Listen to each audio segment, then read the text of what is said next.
j'espère que vous allez bien, je suis contente de vous retrouver dans cette nouvelle vidéo.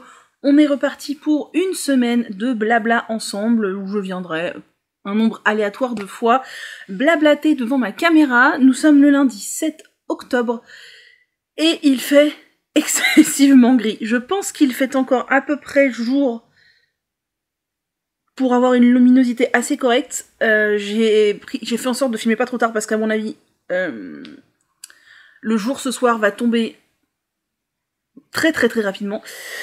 Il fait un temps que je déteste, c'est-à-dire que toute la semaine, il va faire doux et pluvieux, donc très humide et très pluvieux. Et ça c'est vraiment, j'aime bien l'automne. Moi, vous savez que ma saison préférée, c'est l'hiver. J'aime bien l'automne, mais j'aime pas l'automne quand il fait chaud et humide. Enfin, chaud, tout est relatif, mais on va être aux alentours, je crois, de 17-18 l'après-midi, donc c'est pas du tout froid. Attendez, qu'est-ce que dit la météo ? Ouais, c'est ça, il fait 17 là. Oui, c'est ça, entre 15 et 19. Et de la pluie, donc moite, humide. Ah, je déteste ce temps-là. Je déteste. Bref, du coup, je n'ai pas de tricot, j'ai pas porté de tricot aujourd'hui parce que voilà, trop chaud, moite et tout, c'est très désagréable. Par contre, j'ai ressorti depuis quelques jours sur mon canapé mon gilet Paloma de Cécile qui tricote que j'ai testé pour elle l'année dernière, début d'automne, fin d'été, que j'ai tricoté dans une laine qui n'existe plus, c'est du 100% laine de chez Pingouin Fil d'Art, maintenant c'est la même chose. Et ça s'appelait Pingo Wool, je crois, mais ils ne la font plus. Et alors c'est pas d'une douceur incroyable, hein, ça reste de la pingouin qui était pas chère du tout parce qu'il fallait quand même une grosse quantité. Et du coup je m'étais tournée vers, je crois qu'elle était en promo à ce moment-là, peut-être, je sais plus. Enfin voilà, il faut quand même une bonne quantité de fil pour faire ce gilet. J'avais pas envie de mettre beaucoup d'argent. Et elle est très bien. Enfin franchement, je l'ai portée beaucoup l'hiver dernier jusqu'au printemps et tout, et je l'aime énormément. La couleur, elle peut paraître pas ouf comme ça. Des fois, je la regarde, je me dis, ouais, ça fait un peu couleur sale. Mais en fait, non, c'est sable, je crois, la couleur. C'est du 100% laine, qui ressemble fortement à de la Charisma, et qui fait très bien le job pour un gilet cocooning. Moi, j'aime bien. Enfin, voilà, vous savez que j'ai un peu de réticence, même beaucoup, à utiliser des fibres plus de 50% synthétiques. Mais j'ai pas beaucoup de réticence à utiliser des fils industriels parce que je trouve que déjà on trouve beaucoup plus de matières différentes. Moi qui aime tester les fibres végétales et tout, il y a beaucoup plus de combos de mélanges. On trouve beaucoup plus de couleurs et on trouve évidemment beaucoup de prix abordables. Alors il y a des trucs qui sont 100% acryliques qui sont ultra chers, ça je comprends pas. Mais on trouve aussi des choses... alors pas forcément éthiques hein, au niveau du traitement animal, etc. Mais qui peuvent être dans des matières naturelles à des prix moindres. Et moi ça me convient bien. Donc ça c'était de la Pingo Wool, c'est-à-dire une fibre vraiment pas chère, un peu plus chère que la Charisma mais pas très chère. On est sur un grand gilet ouvert qui est pas très long. Je crois que la longueur était modulable et je me demande si j'aurais pas pu le faire un peu plus long. Des grosses manches chauve-souris et en fait il se tricote exactement comme le gilet Top Gun dont je vais vous parler après, puisqu'en fait on fait le dos, ensuite on vient faire, on tout tricote à l'horizontale et il y a une couture sous les bras. Ah c'est rigolo, j'avais pas fait gaffe. La couture est faite au crochet dans celui-là, une couture partout. Mais oui c'est vrai, c'est exactement la même construction que le Top Gun, sauf que l'emmanchure est beaucoup plus large. Et franchement ce gilet, je le mets, en fait il va sur tout parce qu'il est large, donc si j'ai un pull... Ah, je mange de la laine, c'est cool. Si j'ai un pull, enfin, peu importe ce que j'ai en dessous, ça peut aller. Le seul truc que je lui reproche à ma version, c'est que j'aurais dû faire la bande d'encolure un petit peu plus large. Ça aurait été plus cocooning, et je pense que j'aurais pu le faire un tout petit peu plus long. Parce que là, il est pas très long. Enfin, quand même, il est bien, mais je l'aime beaucoup. Je l'aime beaucoup, et je vous avais dit l'année dernière que je trouvais que les côtes s'étaient énormément détendues. Et bien, figurez-vous que je l'ai lavé cet été. Alors, je ne sais plus si je l'ai lavé à la machine ou à la main, mais c'est pas impossible que je les passe à la machine, parce que franchement, toutes les fibres fil d'art comme ça, voilà, superwash, je les passe à la machine. Alors, dans un filet de lavage, je pense, oui, dans un filet de lavage, c'est quasiment sûr, pour quand même éviter les frottements contre le tambour de la machine, mais je pense que je l'ai très probablement passé à la machine, d'autant plus que dans ma bassine, je suis pas sûre que ce serait rentré. Et ben les côtes se sont resserrées, donc écoutez, ma foi, pour l'instant, j'ai tendance à beaucoup remonter les manches, hein, mais là, nickel. Voilà, donc je suis blottie dans mon Paloma pour venir papoter, j'ai plusieurs trucs à vous dire. La première, c'est que j'ai fait, donc je me suis motivée à faire de la lessive de tricot, là c'est ce week-end, et ce que j'ai fait, donc là c'est que j'ai lavé des tricots à la main, et je les ai essorés en machine. J'ai lavé mon gilet, non, mon pull, Ralph, vous savez, le sweat à capuche, il est encore sur les tendoirs, mais je pense qu'il est sec maintenant. J'ai lavé mon Rokiti qui avait besoin d'être lavé, et j'en ai profité pour laver les 2 derniers châles de Nadia, du coup que j'ai tricoté pour elle, mais que je vais offrir à Noël. Maintenant qu'ils sont propres et bloqués, ils ont une bien meilleure tête, et il me restera plus qu'à faire une petite photo avant de les offrir pour avoir souvenir de ce que j'avais fait et remplir ma fiche Ravelry. J'ai l'impression que le Kodama avec de la soie va facilement tirer des fils. En tout cas, il a vraiment pris une superbe ampleur au lavage. Tac, voilà. Donc ça, c'est le Kodama qui est sorti la semaine dernière. Et vous voyez, il a pris une super bonne taille pour un châle à un écheveau. Et encore, j'ai même pas utilisé l'écheveau entier. Je vais le refaire pour moi, c'est sûr. Ah, j'ai oublié un truc que je voulais vous montrer. Je vais aller le chercher juste après. Je vais le refaire pour moi, c'est sûr. Donc lui, il sera offert. C'était du Mérino soie de Atelier de Balibou. Dans un coloris où il n'y avait pas de nom de coloris. De toute façon, c'était 50%, 50%. 50 Mérino, 50 soie. Et cette base-là n'existe plus chez elle. Mais c'est une sorte de beige rosé avec des petites taches un peu grises. Je pense que ça plaira, j'espère. En tout cas, il a une taille tout à fait bien. Donc je suis très contente de cet ouvrage et ça fait un cadeau dans ma boîte à cadeaux qui est somme toute très très vide. Va falloir que je m'active là. Tous les ans c'est le même cirque. Tous les ans je me dis oui je m'y prends à l'avance.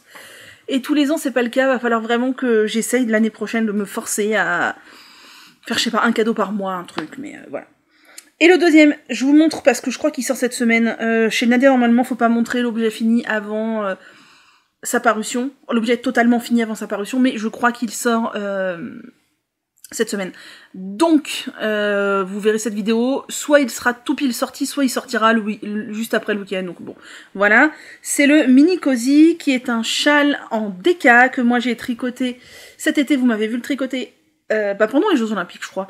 Je l'ai tricoté avec de la écolaine de chez Fildar, qui est une fibre 100% laine bio, que j'aime beaucoup, qui est très douce. Paraît-il qu'elle bouloche pas mal, je ne sais pas. C'est le coloris rose thé, et donc c'est un petit châle en déca avec énormément de torsade. Énormément de torsade. Je me souviens que ça m'avait fait un peu mal aux doigts parce que je l'avais tricoté un peu de manière dense. Lui, j'ai prévu de le refaire une deuxième version pour offrir à Noël. Il faut que je m'active, et j'ai prévu d'en refaire une version pour moi, mais là du coup c'est pas urgent, parce que vraiment j'aime beaucoup, et je me rends compte qu'en fait c'est le genre de pièce que je mets énormément, parce que le châle que je mets le plus en ce moment, c'est mon châle Brium, qui est le plus petit des châles que je possède. Donc voilà, et donc c'est un châle triangulaire, qui utilise dans mon souvenir 300 mètres de déca. C'est dommage qu'il ait pas été conçu pour 400 mètres de déca. Oui, je crois que c'est ça, 300 mètres. Parce que ça aurait utilisé pile poil 2 écheveaux et ça aurait fait un châle un tout petit peu plus long. Je le trouve un tout petit poil pas assez long. Alors, il fait pas mon envergure. Hein. Il fait presque mon envergure, soit 1m50. Il doit faire 1m50 d'envergure. Je suis pas sûre que la personne à qui je vais l'offrir saura comment porter ça. Alors, on peut le porter sur les épaules. Franchement, je trouve que c'est... Ça peut tout à fait être un petit châle, vous avez juste un petit peu frais aux épaules, enfin voilà. Mais pour moi, si je le fais, alors je l'ai tricoté dans la taille d'aiguille préconisée, parce que je crois que c'était 5, et que de toute façon je me voyais pas tricoter de la déca, enfin cette déca là, plus que du 5. Moi je me vois le porter comme ça, en petit bandana quoi, mais je le trouve un tout petit peu trop court, et encore j'ai l'impression que c'est mon i-cord là, qui est un peu... qui fait que ça sert. Faudrait que j'essaye de faire l'i-cord vachement lâche, mais c'est hyper dur de faire les i-cords lâches. Enfin, ouais, c'est l'i-cord du grand côté qui est... C'est marrant, qui est plus... Enfin, ça va quoi. Mais voilà, moi je me verrais le porter comme ça. Donc voilà. Un autre cadeau de Noël de fée, et franchement je l'aime vraiment beaucoup, et je trouve que dans cette couleur, il est très très beau. Ensuite. Alors, attendez, tac. J'ai terminé mon gilet Top Gun, dont je n'ai toujours pas retenu le nom de la designeuse. C'est quoi? Steiner, je sais pas. Bref, je l'ai terminé hier. Et j'en suis trop contente. Alors, il n'est pas lavé. Je ne sais pas du tout comment réagit ce fil au lavage. Ça sera surprise. Ça se trouve, ça va se détendre à fond les ballons. Auquel cas, c'est pas très grave, c'est un gilet oversize. Mais il a déjà une bonne taille. Donc, j'aimerais bien qu'il se détende pas non plus de ouf. J'ai utilisé pour le faire de la Sophio Plus de chez Adria Fil, qui est composée de 50% acrylique, 40% de mohair, 10% de laine, et qui est composée de 150 mètres pour 50 grammes, donc c'est vraiment une sport, mais poilue, qui est préconisée d'être tricotée en 4, 4,5, et qui est rangée dans la catégorie DK. Donc voilà, c'est ça là. Sophio Plus. Tac. Et donc, je suis très contente de cette pièce. Vraiment, c'est un gilet qui paye pas de mine, avec une laine, je vous l'ai dit, que j'ai chez moi depuis 10 ans, et qui vraiment... Alors, pareil, j'ai espoir que le lavage la rende un peu plus douce, et que le porter la rende un peu plus douce aussi, parce que c'est pas la plus douce des laines, quoi. C'est un truc de qualité fifou, mais ça va le faire. Je pense que si vous êtes sensible au mohair... abstenez-vous grandement d'acheter ce fil-là. Moi, je suis pas très sensible, et franchement, je pense qu'il y a du potentiel pour que ça s'adoucisse au porté et au lavage. Donc, c'est un gilet, je vous l'ai déjà dit la semaine dernière. Donc, il est pas bloqué là, ce qui fait que la bande d'encolure, vous allez voir, elle rebique un peu. Mais je sais, ce genre d'encolure, qu'une fois lavé, ça va se mettre bien droit et ça va être trop bien. Donc, c'est un gilet qui se tricote exactement comme celui-là, comme je vous ai montré déjà dans l'épisode dernier. On fait le dos de bas en haut, ensuite on vient élargir, on tricote les manches à l'horizontale, comme ça, tac tac tac, et après on fait un devant, et couture sous les bras et les côtes de finition. Enfin, dans ce gilet-là, les côtes, on commence... Ah non, parce qu'on le construit pas pareil, parce que je crois que dans ce gilet-là, on commence comme ça. Ah oui, c'est ça. Bon, enfin bref, c'est à peu près le même genre. Et dans ce gilet-là, toutes les côtes sont faites après. Donc, voilà ce que ça donne. Vraiment, je suis fan. J'ai une amie qui m'a dit que ça faisait 13 années 80. Moi, je sais pas ce que je trouve que ça fait, mais j'adore. J'aime énormément le rendu de la pièce. Je pense que je vais beaucoup le porter. Et en toute honnêteté, je pense que je vais plus le porter que le gilet crème d'Atelier Emily que j'ai fait avec les torsades, qui est beaucoup plus chic, qui est un gilet fermé. Là, c'est un gilet ouvert. C'est vrai que je porte plus facilement des gilets ouverts. Un gilet à col rond, je le porte plus difficilement ouvert. Là, c'est un gilet à pan. J'adore ça, les gilets à pan avec une encolure un peu large. Franchement, j'aime trop. Je sais que ce n'est pas du goût de tout le monde, mais j'aime trop. Donc voilà. Bon bah le process de construction, vous l'avez vu, je vous l'ai montré. Hein. J'ai fait un nombre de côtes qui me plaisait. J'ai fait toutes les finitions écrues qui me plaisaient en haut. En bas, j'ai fait moins de côtes que prévu. Et en fait, j'aurais peut-être pu en faire un tout petit peu plus long. Ah là, elle fait vraiment des grandes côtes et elle insère encore des rayures de couleur. Moi, j'ai pas voulu insérer des rayures de couleur. J'aurais pu faire peut-être 2 ou 4 rangs de plus de côtes. Et après, pour l'encolure, j'ai vu qu'elle faisait l'encolure en côte, mais ça fait partie de ces patrons succincts qui te disent « Relevez tant de mailles et débrouillez-vous ». Sauf que relever tant de mailles, ben ça marche pas, parce que moi déjà, je l'ai fait plus long. Ah oui, je l'ai fait plus long, ça je vous l'ai pas dit. Je l'ai fait plus long que la designeuse. Elle, je crois qu'elle préconise 24 cm avant de commencer les augmentations des emmanchures qui sont vers ma rayure bleue là. Clairement, je me suis dit 24 cm plus les côtes, pour moi ça va pas du tout quoi. Donc je crois que moi j'ai fait 34 cm avant les emmanchures, je crois. Je crois que c'est ça, j'ai fait 10 cm de plus, et franchement c'est très très bien, et plus court ça aurait été trop court. Et donc pour l'encolure du coup, clairement le relevé tant de mailles, non moi ça me gonfle quand les designers font ça, ils peuvent pas prendre la peine de nous donner un ratio. Donc j'ai été voir dans le patron du gilet marbre d'Audrey Borrego, vous savez le patron gratuit qui est publié sur Hobby, quel ratio elle préconisait, et du coup j'ai fait la même chose, c'est-à-dire 2 mailles sur 3 sur les devant, une maille pour une maille dans le cou, et 2 mailles sur 3 de l'autre côté.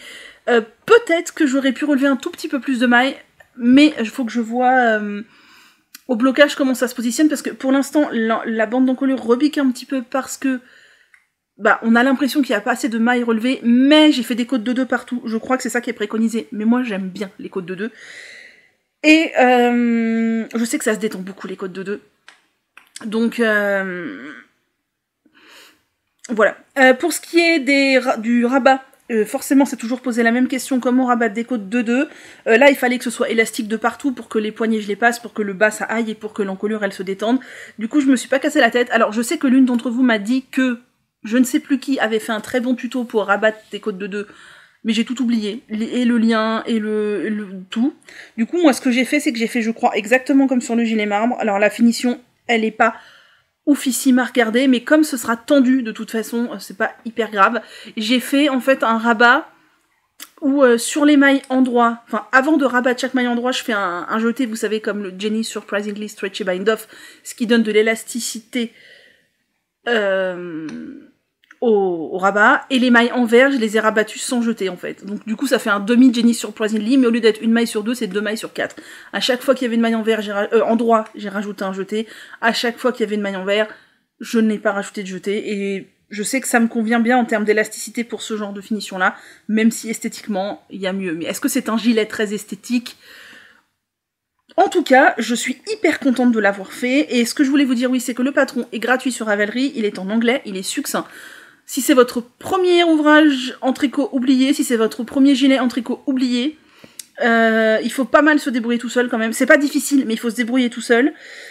Moi, j'ai beaucoup aimé ce patron parce que j'ai déjà de la bouteille en tricot et je connais la construction des vêtements, etc. Et parce que son originalité, c'est, pour moi, le seul intérêt de ce patron-là, parce que franchement, il est pas écrit de manière ouf, hein. Le seul intérêt de ce patron-là, c'est la construction des manches avec les rayures horizontales comme ça dans la continuité. Moi, c'est ça que je trouve hyper fun dans ce patron, c'est les manches comme ça. Je trouve ça absolument génial, je trouve que ça fait toute l'originalité du patron, et voilà, c'est ça que j'ai aimé. Si j'avais voulu faire un gilet dans un fil poilu comme ça, mais avec des raglans, ou avec des manches tombantes, ou enfin avec les manches après coup, clairement, je n'aurais pas pris ce patron. Vraiment, déjà parce que la construction, bah il faut bricoler, il aurait fallu encore bricoler sur le bricolage, et parce que ça n'aurait pas eu d'intérêt à mon sens. Pour moi, l'intérêt de ce gilet, c'est ça. Et ça, je trouve ça hyper fun, les manches dans ce sens-là. J'aime beaucoup, je vais vous le passer pour vous montrer. Et les côtés faux coudre, franchement, ça s'est bien passé, la couture. J'ai regardé sur YouTube comment on faisait déjà les coutures invisibles. Donc là, en fait, le truc, c'est que là, c'est tout droit. Donc on coud du jersey côte à côte, qui est vertical comme ça. C'est pas difficile. Après, il y a une partie toute ici où on doit coudre courbé. J'ai fait la même technique de couture, c'est un petit peu moins évident mais ça va. Et après ici, en fait, notre jersey n'est plus comme ça, mais comme ça, tête à tête. Et du coup là, j'ai cherché un autre tuto sur YouTube sur comment coudre du jersey qui se fait face comme ça, et c'est très facile, hein, faut pas faire la même technique que pour le jersey comme ça, parce que sinon ça marche pas, mais ça marche très bien. Donc je sens que ça va être un gilet doudou, que je vais adorer porter, qui va venir mettre un peu de couleur dans l'hiver. Moi j'aime les couleurs comme ça aussi, donc voilà. Et il est, comme je vous ai dit, je sais pas si la designeuse, elle a fait de manière symétrique l'avant de l'arrière du gilet ou pas, puisque comme il se tricote séparément, elle a très bien pu complètement partir en live. Moi j'ai voulu la continuité. J'ai voulu que le devant et le dos soient parfaitement identiques. Donc voilà, donc attendez, j'ai aussi volontairement gardé mon t-shirt somme toute très basique pour pouvoir vous essayer ce gilet. J'avais peur de la longueur des manches, j'ai réduit le nombre de mailles, parce qu'en fait on augmente successivement ici quand on tricote pour faire les manches. Je sais que j'ai des petits bras, on en a déjà parlé, donc j'ai réduit, alors au pif, hein, j'ai pas fait d'échantillon pour ce patron, il a que 3 tailles, j'ai fait la plus grande en me disant advienne que pourra. J'ai, je pense, beaucoup moins d'aisance que préconisé, mais franchement, l'aisance me convient bien. Je ne sais pas comment bouge la laine au lavage, donc suspense. Les manches sont un tout petit peu longues, mais franchement, pour un gros gilet doudou comme ça, moi, ça me pose pas de problème. Et c'est un nuage, quoi. Je viens de le mettre, il pèse 4 fois moins lourd que mon Paloma que je viens d'enlever. J'ai l'impression d'avoir rien, en fait, au niveau lourdeur. Et c'est trop bien. Alors oui, les manches sont un petit peu longues, vous voyez, elles sont déjà là, et si ça prend un peu d'ampleur au lavage, mais franchement, ça me dérange pas, Donc voilà, tac, la bête. Et niveau longueur, je regrette pas du tout d'avoir... Je ne regrette pas du tout de l'avoir rallongé parce que sinon ça aurait été trop court pour moi. Et donc voilà, c'est un bon gilet doudou. Je pense que j'ai peut-être fait un tout petit peu plus de longueur qu'elle de côte, mais c'est volontaire, je voulais vraiment une bande de côte un petit peu large. et je trouve que le fait que j'ai mis de l'écru un peu partout comme ça vient calmer le truc. Oui, les manches, j'aurais pu monter encore un peu moins de mailles, mais au niveau de l'emmanchure, je trouve qu'il tombe bien. Pour un patron gratuit, franchement, sur moi, je trouve qu'il tombe pas mal. Les manches sont pas fitées, mais elles sont pas trop larges non plus. Nickel. Alors, la bande rouge, je ne sais pas si c'était très pertinent de la mettre ici, d'autant plus qu'il y a la même d'autre côté. Mais bon, le rouge, en fait, honnêtement, le rouge, c'est pas une couleur que j'aime particulièrement. J'aime bien le bordeaux, mais le rouge, bof. Mais comme dit, j'avais acheté ces pelotes à l'époque où je tricotais pas, quasiment pas, je faisais que du crochet, et j'avais acheté genre 2 pelotes, 3 pelotes, 4 pelotes, 2 pelotes, des couleurs comme ça, je sais même pas pourquoi. Bref, et j'avais du rouge, il faut bien l'utiliser, et je trouve que ça vient donner un petit coup de peps, parce qu'il y en a là aussi. Ça vient donner un petit coup de peps. J'ai tricoté en 6, donc il est un peu déjaugé, mais franchement, pas plus que ça. Et franchement, ça fait un gilet doudou. J'ai utilisé 2 pelotes de blanc, enfin d'écru, une demi-pelote de chaque couleur, sauf le rose, le vieux rose là, dont j'ai utilisé une pelote entière, pile poil, puisqu'il y en a une grosse rayure ici et une grosse rayure sur les manches, ça a utilisé une pelote entière. Voilà. Et donc, je vais enchaîner sur ça, tiens. Je vais le garder, parce que franchement, je suis trop bien dedans. Je vais aller, juste après, je vais aller le faire tremper pour le laver. Je vais essayer de faire gaffe que le rouge, entre autres, ne vienne pas foutre en l'air tout mon écru. Je vais mettre un petit peu de vinaigre blanc, mais je comptais pas rester le nez collé devant l'évier, donc je sais pas, on va voir, mais ouais, j'aime trop, j'aime vraiment beaucoup, et les manches horizontales comme ça, les rayures, j'aime beaucoup, beaucoup. Je sais bien que c'est pas du tout du goût de tout le monde, mais moi j'adore. Et donc, qu'est-ce que j'ai fait? Étant donné qu'il me restait une demi-pelote de chaque pelote entamée, sauf bien sûr de l'écru et du rose, et que je vous ai dit que j'ai au moins 2 pelotes de chaque couleur, si ce n'est 3 ou 4 dans certaines couleurs, eh bien... j'ai ressorti une pelote de vieux rose, puisque je n'en avais plus. J'ai rangé, j'avais sorti une pelote d'écru en trop, je l'ai rangée. Et je vous ai dit que j'avais aussi du noir. Donc, eh bien, j'ai sorti du noir et je vais me refaire un deuxième. Cette fois, j'ai décidé, donc, à la place de l'écru, ce sera du noir. Et que j'allais le... On a été coupé par une panne de batterie. Il pleut des cordes dehors, c'est réjouissant. Je disais donc... Oh, j'aime trop celui-là. Que j'avais sorti des pelotes, je sais pas trop où on a été coupé. Je vais le faire cette fois en noir comme couleur principale, donc le noir à la place de l'écru. Je veux le faire, là j'ai tricoté en 6, je veux essayer de le tricoter en 5 pour avoir quelque chose de plus dense. Parce que je me suis dit peut-être 5,5, mais 5,5 je pense qu'on verrait pas beaucoup la différence. Là, je vais essayer en 5, voir ce que ça donne. De toute façon, j'aurai encore de la laine après. Donc, si je veux, je peux encore en refaire un dernier. Même plus qu'un. Je ferai peut-être pas 40 gilets comme ça, mais... voilà, là, c'est en 6, c'est quand même un peu déjaugé, hein, on va pas se mentir. On voit, je sais pas si vous verrez, mais les mailles, quand même. Voilà, elles sont pas ultra serrées. Alors, j'aime beaucoup le rendu, mais j'ai envie, voilà, de la d'essayer en 5 pour voir comment ça donne. Et je pense que cette fois, je ne vais pas partir sur des rayures aléatoires, enfin non, je vais pas partir sur des rayures aléatoires en termes de couleur et en termes de largeur, je vais partir sur des rayures régulières et je pense, j'ai l'impression qu'on est de travers les gars, peut-être, je ne sais pas trop. Et donc j'ai envie, je pense, de partir sur des, là j'avais fait 4 rangs d'écru entre chaque couleur, je vais essayer de faire peut-être 2 rangs d'écru, 2 rangs de noir entre chaque couleur, 2 rangs ça correspond au bleu là par exemple ou au rouge ici, et 4 rangs de couleurs. 2 rangs de noir, 4 rangs de couleurs, 2 rangs de noir, 4 rangs de couleurs, 2 rangs de noir, 4 rangs de couleurs. Voilà, pour avoir un truc différent, même si c'est la même construction et que j'aime beaucoup. J'ai rentré tous les fils. Alors là, j'avais pré-rentré, on ne voit même plus, pré-rentré tous les fils à la manière dont on croise les fils dans le jacquard, mais pour moi, ça tient pas assez. J'ai re-rentré vite fait un petit peu les fils, et puis j'ai rentré tous ceux qui n'étaient pas rentrés. Même si ce fil accroche énormément, c'est quand? C'est hier, en faisant les finitions, j'ai dû défaire 5-6 mailles parce que je m'étais trompée, le fil accroche énormément, donc j'ai pas du tout de doute sur le fait que les fils rentrés tiennent. Mais dans le prochain, j'essaierai la méthode à la Stephen West. J'ai jamais essayé, vous savez, je crois qu'il enroule le fil... Je sais pas comment il fait, faudrait que je regarde, enfin voilà. Parce que ça fait quand même un paquet de fils à rentrer, je pense que j'ai passé quasiment 1 heure à finaliser le rentrage des fils. Alors le dessous est un peu étrange, puisqu'on augmente en escalier, mais les coutures, même elles vont s'aplatir au lavage et tout, ça va être cool. Voilà, ensuite, j'ai repris des choses, sorti des choses, faut que je vous montre. Vous vous souvenez peut-être qu'il y a, je sais pas, 2 semaines, 3 semaines, 1 mois, j'en sais rien, j'avais sorti un tube que j'avais tricoté avec ma machine à tricoter des tubes de chaussettes, Hawkpick. J'ai fait beaucoup de tubes cette année parce que ça m'amuse comme une folle, mais je n'ai tricoté pour moi aucune paire de chaussettes avec les tubes, et là j'avais envie, en fait, déjà parce que je sais que dans ma boîte de bas il n'y aura pas énormément de chaussettes, et parce que j'avais envie d'en avoir au moins une quand même cette année flûte. Donc c'était la Long Jungle Socks Super Socks coloris 274, c'était ça.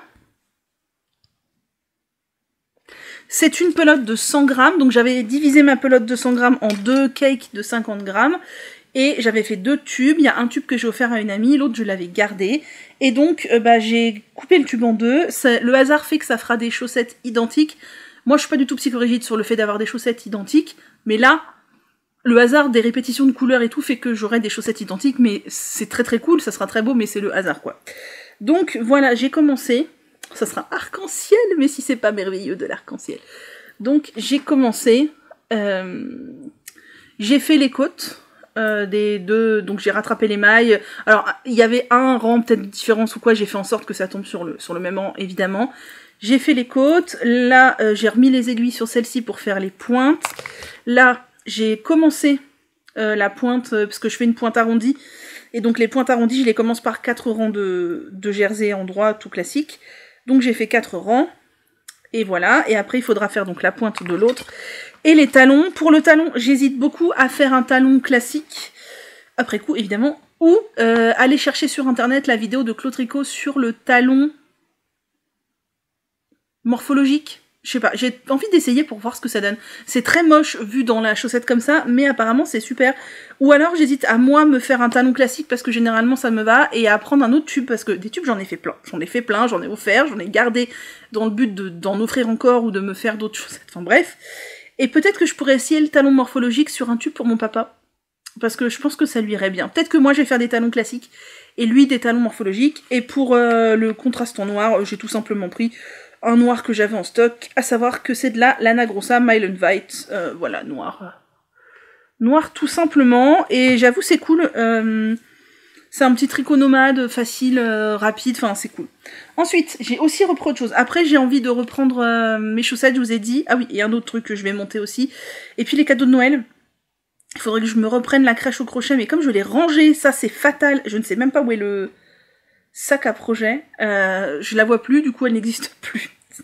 J'ai ressorti mon châle solaire de You Need to Learn, donc Noémie Jelly, que j'avais commencé en juillet ou août 2023.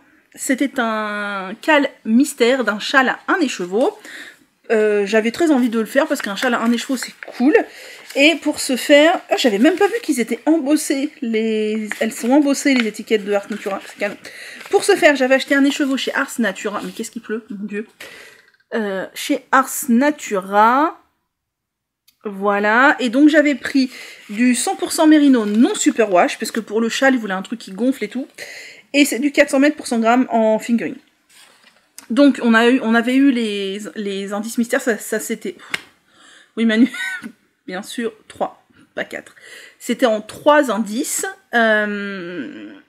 J'avais fait l'indice 1 dans les temps, j'avais fait l'indice 2 dans les temps, et à la fin de l'indice 2, j'avais quasiment utilisé tout mon écheveau de 100 grammes. En fait, on savait que l'indice 3 était pas très grand, mais moi je tricote serré, j'avais suivi l'indication d'aiguille du patron, c'est-à-dire 3,5, alors que moi d'habitude les châles en fingering je les fais en 3,75. Et j'étais quand même hyper déçue, arrivée fin de section 2, bec dans l'eau, quasiment plus de laine, enfin c'était certain que j'avais pas assez de laine pour finir le châle, enfin voilà, ça m'avait vraiment décontenancée. Le châle n'avait pas été testé, du coup les testeuses qui tricotaient dans les temps avaient été un peu les testeuses, non, les tricoteuses qui tricotaient dans les temps avaient été un peu les testeuses, et du coup Noémie, entre temps, elle avait vu qu'on était plusieurs à me manquer de laine, et surtout moi je tricote serré, j'imagine même pas quelqu'un qui tricote lâche, il finissait pas l'indice 2 quoi. Et du coup, Elle avait modifié le patron pour que, en fonction de s'il te reste de la laine ou pas, nanana, elle nous avait dit du coup, je vous invite à défaire cette partie-là. Enfin bref, ça m'a saoulée, j'étais complètement coupée dans mon élan. Moi, je voulais un châle à un écheveau, je voulais que ça coule, que ce soit fluide. Et là, en fait, ça l'était pas. Du coup, je me suis dit non, je veux pas défaire. Je veux finir le châle en entier comme il est prévu, sauf que j'avais plus de laine. Et heureusement, Vanessa, donc du compte Fille à paillettes, tricotait cette même laine, enfin pas cette même laine, ce même coloris dans un autre mélange de laine qui était du mérino lin, en même temps, et elle avait un reste, et du coup je lui ai demandé si elle accepterait de me donner son reste, chose qu'elle a accepté, mais elle était en plein déménagement. Du coup, elle m'a pas envoyé tout de suite. De toute façon, moi, clairement, ça m'a vraiment coupé dans mon élan. Je suis passée à autre chose. Après, elle m'a envoyé le reste, mais clairement, j'avais pas du tout envie de reprendre ce châle. J'ai fait 1000 autres trucs. Il s'est passé plus d'1 an. Et là, je me suis dit, bon, il te reste quand même qu'une section du châle à faire. J'ai beaucoup d'encours. L'idée serait quand même été d'en avoir moins en début de 2025 qu'en début de 2024, ou du moins d'en avoir moins de vieux. Et clairement, je vous le dis, c'est pas gagné. Du coup je me suis dit allez, là t'as fini ton gilet, les chaussettes c'est du petit tricot nomade, reprends ton châle, là il te reste pas grand chose à faire. Donc j'ai ressorti le châle, j'ai pas eu trop de mal à me remettre dedans parce que je savais que j'étais à la section 3 et comme je note beaucoup de choses dans mon petit cahier de tricot là que j'ai toujours avec moi, je savais exactement où j'en étais. Ça m'a pas empêché de faire une boulette, mais franchement voilà. Et donc ce que Vanessa m'a envoyé, c'est son reste de mérino lin. Oh là là, il fait de plus en plus noir, je suis désolée. Son mérino lin, donc dans Fruits d'été de Ars Natura. Sabine, donc de Ars Natura, m'avait dit fais attention, la couleur prend différemment sur le mérino lin que sur le mérino non superwash. Tu verras peut-être une différence. Oui, il y a peut-être une petite différence, le jaune est peut-être plus flashy, etc. Mais franchement, c'est pas flagrant. J'ai l'impression qu'on va être dans le noir dans 5 minutes. C'est pas flagrant, donc j'ai repris le châle, là, c'est ce que j'ai fait un peu hier soir après avoir rentré tous ces milliards de fils du gilet. Et tout à l'heure, et il restait pas 1 milliard de rangs à faire, mais clairement, il manquait beaucoup de laine. Enfin, il n'y a pas à dire, il me manquait vraiment beaucoup de laine. Je suis pas sûre que grand monde ait réussi à faire le châle avec un seul écheveau, ou alors il faut tricoter vraiment très très serré. Donc, voilà ce que ça donne. Là, il me reste juste à faire les tout derniers rangs. Alors, on a quand même un petit paquet de mailles, mais ça va. Donc voilà ce que ça donne. Alors, vraiment la couleur là, je ne garantis plus rien avec la luminosité qu'il fait. C'est beau ce que je vois dans l'écran, mais je sais pas si c'est fidèle à la réalité. Voilà, c'est une couleur très très belle. C'est un châle triangulaire sur base de jersey. Vous savez que moi, les châles sur base de jersey, c'est pas ce que je préfère porter, mais c'est très très doux le mérino non superwash. Donc voilà, on a des sections de dentelle, on a de la dentelle sur le côté. Alors, il est tout ratatiné parce que forcément j'ai un petit câble. Et puis, il va être... je vais tirer dessus au blocage, quoi, pour qu'il ait quand même une certaine envergure, parce que j'ai peur aussi, vu qu'il a l'air d'être isocèle, qu'il soit pas très large, et... ça n'a pas trop de rapport, l'isocélitude, avec la largeur, mais c'est surtout qu'il a l'air un peu profond pour un châle à un écheveau, et j'ai peur qu'il soit pas très large, et que du coup, à porter, ce soit pas pratique. Donc, je pense que je vais tirer un peu dessus, même si on a tout un jeu de rangs raccourcis. Vous voyez, on a plus de jersey là que... là que au milieu, enfin là et là que au milieu, ça donne un peu de profondeur sur les côtés. Mais bon, voilà. Donc il me reste tout ça, j'ai largement de quoi le finir, hein, ça va le faire. Normalement là, il me reste une section de côte à faire. Je n'ai pas du tout envie de finir un châle en côte, ça ne me plaît pas. Donc je vais faire du point mousse. Je sais pas combien de rangs. Je vais voir en fonction de mon humeur, de ce qui me reste comme fil et du rendu visuel, parce que c'est un châle en base jersey, il faudrait pas qu'il y ait une trop grosse section de point mousse. Voilà, j'ai envie de finir avec un peu de point mousse, je vais faire, je sais pas, 6 rangs peut-être. Et après je vais rabattre, et il sera fini, et on va le bloquer, et on va enfin pouvoir l'utiliser, sa perlipopette. Je vais me dépêcher, parce que, déjà ça fait très longtemps que je parle, et j'ai l'impression qu'on va se retrouver dans le noir absolu dans pas si longtemps. Ensuite, les 2 dernières choses que je voulais vous montrer, c'est que je vous avais dit que mon papy est à l'hôpital, encore pour un bon moment, visiblement. Et d'ailleurs, on ne sait même pas s'il retournera chez lui ou pas à l'issue de tout ça. Et que je voulais lui faire une couverture. Et mon ami Floriane, au dernier tricoté, m'a dit « Mais tu lui avais pas déjà tricoté une couverture à Noël, il y a 1 an ou 2 ?» Et là, je me dis « Mais si. Il y a 1 an ou 2, je ne sais plus, je lui ai tricoté une Habitation Throw. Je savais dans ma tête que j'avais déjà fait 2 fois la Habitation Throw, mais je n'arrivais pas à me rappeler de ce qu'était la deuxième fois, bah voilà, c'était ça. Et du coup, j'ai cherché sur Ravelry et tout. Et oui, j'ai retrouvé, je lui avais fait une couverture carrée de environ 1m10 sur 1m10 pour mettre sur ses genoux quand il regarde la télé, etc. Avec une laine grise, cette même laine que j'avais sortie dans l'idée de lui refaire une couverture. Mauvaise idée, je vais pas lui faire 2 couvertures dans la même laine. Cette laine grise, c'est de la Fil Tweedy, donc de chez Fil d'Art, qui est composée de... C'est écrit où ça alors... C'est écrit là. C'est composé de 3% de viscose, 20% de laine et 77% d'acrylique. À la base, j'avais acheté, je crois, j'ai 15 pelotes dans l'idée de faire un gilet pour mon papa. Mais en fait, c'est de la laine beaucoup trop épaisse. Mon père ne portera jamais un gilet dans cette épaisseur-là. Donc, j'ai fait des écharpes, j'ai fait le bonnet, j'ai fait sa petite couverture.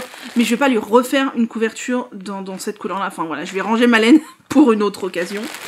Et du coup, j'ai passé une commande chez Fil d'Art ce week-end. Il y avait quelques promos, j'ai trouvé une laine qui contient un peu de laine, mais surtout de l'acrylique, parce que niveau prix, ça allait. Et puis surtout, je pense qu'elle va être amenée à être trimballée et lavée assez régulièrement, donc voilà, je voulais qu'elle puisse quand même vieillir pas trop mal. J'ai trouvé un patron qui me plaît parfaitement sur Ravelry. Alors la petite couverture carrée, mes parents lui ont amené à l'hôpital pour que ça lui tienne chaud, parce qu'en plus il est pas en pyjama, comme il est alité H24, ils l'ont mis avec juste la blouse, vous savez, qui s'enfile par l'avant, là, et qui se ferme avec un nœud derrière, le truc d'opération, là. Donc, clairement, c'est pas très chaud, quoi, et donc il a sa petite couverture, mais moi, ce que je vais lui faire, là, c'est une couverture rectangulaire, taille une personne, pour que ça aille, pour qu'il ait chaud, parce qu'on va s'approcher dans l'hiver, en plus, et il va encore être hospitalisé un moment. Alors, il sera peut-être pas tout le temps en chemise, là, d'hôpital, mais voilà. Donc dès que je reçois la laine, je fonce à faire cette couverture parce que j'aimerais lui offrir quand je vais le voir, et je vais le voir probablement de manière quasi certaine fin octobre. Donc, oh là là, j'ai l'impression d'être de plus en plus sombre, on va se dépêcher. Donc voilà, ça sera, dès que je reçois cette laine, j'arrête tout et je fais cette couverture. Mais pour l'instant, c'est même pas expédié encore puisque j'ai commandé, je crois, samedi soir, un truc comme ça. Et pour finir, je voulais vous montrer que j'ai mis des choses là-dedans dans mon merveilleux sac à projet de chez Kiabi, voilà, qui fait bien l'affaire. J'ai mis 3 trucs précieux dans un sac qui fait précieux, je trouve, même s'il ne l'est pas. J'ai mis 3 trucs. Première chose, je vous ai dit que je voulais me refaire le mini cosy pour moi en déca, et en fouillant dans ma planque à laine, comme dirait notre ami Stephen, je savais que j'avais un tout petit peu de déca en écheveau, et notamment j'avais ces 2 écheveaux. Là, c'est le chat qui tricote. C'est marrant, plus il fait sombre, plus vous avez la bonne couleur. C'est exactement ça. C'est le chat qui tricote, c'est la base Dina, 100% mérino déca, 225 mètres pour 100 grammes, 2 écheveaux, c'est exactement ce qu'il me faut pour faire le Kodama. Ce qui est un peu dommage, c'est que le Kodama, non pas le Kodama, le mini cosy, on peut pas l'adapter à notre quantité de laine en fait. Le diagramme de torsade est vraiment au carré. Du coup, je sais que j'aurai un peu de reste. Je vais essayer de tricoter de manière un peu détendue. Voilà. Bref, un jour, ça montera sur mes aiguilles, mais d'abord, je dois en faire un autre en cadeau, en écolaine aussi de Fil d'Art, et donc ça sera pas tout de suite. J'ai toujours ce très très très précieux écheveau de mon amie Marion qu'elle m'a filé elle-même. C'est du Lily sur un fil au niveau de la teinture, et avec lui, je veux me faire un Kodama, donc l'autre châle de Nadia en fingering, dont on peut adapter parfaitement la quantité de laine. Je sais qu'il est peut-être un peu chamarré pour faire de la dentelle, je m'en fiche. Je veux un châle où je peux utiliser l'intégralité de cet écheveau, et j'ai pris beaucoup de plaisir à tricoter le Kodama, donc ce sera un Kodama. Et à ma grande surprise, je ne m'y attendais pas du tout, il y a Marianne Munier, donc Marguenet sur les réseaux, qui m'a envoyé un message sur Insta, c'était vendredi je crois, pour me proposer de m'offrir son patron de son futur châle à un écheveau qui sort début novembre, dans le but, en gros, un peu de lui faire la promo. Alors, elle m'a pas demandé de lui faire la promo, mais la démarche, c'était d'offrir... Alors, je crois que je sais pas si c'est plusieurs patrons ou que ce patron-là. Moi, elle m'a proposé ce patron-là, et ça tombe trop bien, parce que un patron d'un gros projet, j'aurais refusé, parce que j'ai plein d'autres trucs à tricoter en ce moment. Mais bref. Donc, le but, c'est de promouvoir un peu ce patron-là, en l'offrant à des gens qui font des vidéos sur YouTube, pour qui le tricote, ou du moins qui commence à le tricoter avant sa sortie, pour voilà, le propulser un peu. Et alors, vous savez que je suis contre la pub gratuite, clairement. Il y a des gens dont c'est le taf et qui ont besoin d'être rémunérés. Là, je comprends complètement la démarche. Je vous avoue que la période en ce moment, à divers plans, elle est pas facile. Ça m'a fait hyper plaisir. J'ai dit oui, un châle à harnais chevaux, c'est très cool. Donc, j'ai fouillé dans ma planque à laine. Je vous ai dit que moi, je tricote très peu des chevaux, pour dire quasiment jamais sur des vêtements. Mais j'en ai un stock quand même assez conséquent. Je sais pas, 20-30 chevaux, que je réserve à des châles. Et donc, j'ai fouillé dans ma planque à laine et j'ai sorti... J'ai l'impression d'être toute rouge avec cette lumière. J'ai choisi un écheveau qui n'est pas du tout de saison, mais la couleur est tellement belle que voilà, j'ai très envie. C'est un écheveau de The Woolly Skin. L'étiquette commence à complètement s'effacer, donc c'est qu'il était temps que je tricote cet écheveau. C'est dans sa base Single Lady, donc c'est... Alors là, je ne vois plus rien. Du 100% Merino... Super Wash, je crois, en single, donc non retordu. 400 mètres pour 100 grammes, et c'est le coloris Flirty Flamingo. C'est un coloris que j'avais trouvé tellement beau. Alors, je pense que vous le voyez un peu plus... C'est sûr, vous le voyez plus vif et plus nuancé qu'il n'est. Il est moins vif et moins nuancé. Il est nuancé, mais de manière moins forte que ce que vous voyez, moins contrasté, et il est plus pâle. Il est plus pâle que ce que vous voyez. Là, c'est la luminosité qui fait que ça sature un peu. Mais il est très très beau. Il est très très beau et j'ai très très hâte d'avoir un châle à un écheveau. J'ai pris volontairement un écheveau qui ait du contraste, mais qui soit pas fouillis en termes de speckles et tout, parce que c'est un châle, d'après ce que j'ai vu, j'ai pas trop regardé en détail encore, full dentelle. Donc je me dis que là, ça va être canon. Oh, puis la single, c'est tellement doux, c'est tellement adapté au châle. J'ai hésité avec une autre couleur, qui faisait plus automnale, mais non, mon premier coup de cœur dans mon stash, dans ma planque à laine, ça a été celui-ci, donc je suis restée sur celui-ci. Voilà ce qui se cache dans ma trousse de toilette de chez Kiabi. Et dès que j'ai fini le châle à un écheveau là, je vais bobiner le châle à un écheveau de Marianne pour le monter, même si je ne suis pas monoprojet dessus parce qu'il faut vraiment que je me mette au cadeau de Noël, je vais le monter parce que je sais que ça va être cool à tricoter.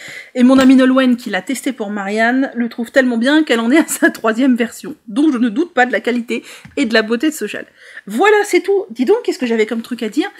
Donc, quand je recevrai ma commande fil d'art, j'espère, en milieu fin de semaine, fil d'art, c'est rapide généralement, je sais pas trop, je commencerai la couverture, d'ici là, j'espère bien avancer mes chaussettes, finir évidemment ce truc, ça je pense le finir ce soir, hein, il me reste pas grand chose à faire, et monter le châle de Marianne, et monter un cadeau de Noël, je sais pas quoi encore, peut-être que je vais faire un peu de crochet aussi, je sais pas.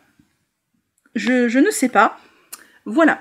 Je voulais vous parler des vidéos et des patrons, mais je pense que je reviendrai peut-être demain vous montrer mon châle fini avant de le laver et les vidéos patrons parce que il fait trop sombre, j'ai parlé trop longtemps, j'ai parlé 40 minutes je crois, voilà, ça suffit, mais j'avais vraiment beaucoup de trucs à vous dire. Bon moi je vais aller laver cette petite perle, non je vais pas laver perle, non je vais laver cette petite pépite de gilet qui même s'il a des manches un chouille trop longues, me plaît beaucoup. Et j'ai hâte de voir comment il va réagir au lavage, s'il va s'adoucir, s'il va s'agrandir, si les coutures vont se lisser, si quoi, ok. Voilà. Allez, je vous laisse, on se retrouve plus tard. Ah oui, et je suis désolée pour le débit de parole. Je sais que j'ai parlé très très vite. Je suis navrée, je sais pas faire autrement. Qu'est-ce qu'il y a ? Tu veux dire bonjour ? Tu veux dire bonjour ? On dit bonjour, Perle. Est-ce qu'on est droit ? Tac. On est approximativement droit. Viens ? Oui. Tu viens ? T'es là ? Bon. Eh bien, nous sommes de retour. On est jeudi, je suis pas venue avant parce que c'était pas très pertinent. Je viens aujourd'hui, je viens pas que l'heure, je viendrai demain, j'aurai d'autres trucs à vous montrer, mais si je venais vous montrer tout demain, ça aurait été beaucoup trop long. Je vais déjà essayer de pas faire trop long aujourd'hui puisque j'ai beaucoup parlé en début de semaine. Je crois que je suis habillée de manière très similaire à ce que j'ai pu vous montrer. On est un peu de travers, non ? Vous avez Perle d'un autre côté qui tête sa couverture. À ce que j'ai pu vous montrer, je sais pas trop si on est droit, peu importe.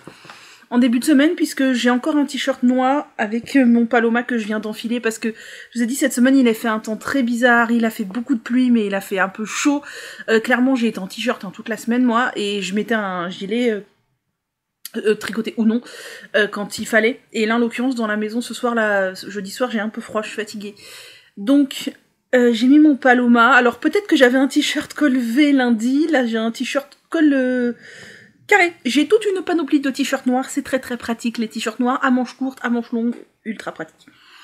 Qu'est-ce que je voulais vous dire? Du coup, alors aujourd'hui, je vais vous parler seulement de 2 choses, et des patrons qui sont sortis parce que y en a plusieurs, dont des très sympas, un petit peu des vidéos que j'ai regardées aussi, et notamment je voulais montrer 2 trucs. Alors le premier déjà c'est mon gilet, vous savez, à rayures, il est toujours en train de sécher. J'ai pas castonné le deuxième parce que j'ai des priorités là, mais j'aimerais vraiment le faire avant la fin de l'année. On verra, il est toujours en train de sécher. En fait, je l'ai lavé à la main, et d'habitude, enfin souvent, j'essore mes tricots à la machine. Seulement, j'essore pas mes tricots à la machine quand j'ai un seul tricot. Je fais pas tourner la machine pour un seul tricot. Je les sors à la machine quand j'ai au moins 2 ou 3 pièces, voire même j'attends d'en avoir 4 pour mettre, pas faire gâcher l'électricité pour rien en fait.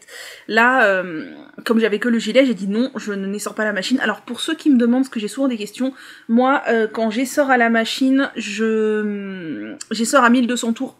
1300 tours. 1300 tours, c'est le maximum de mon lave-linge, puisqu'il est assez récent, je l'ai changé il y a 1 an.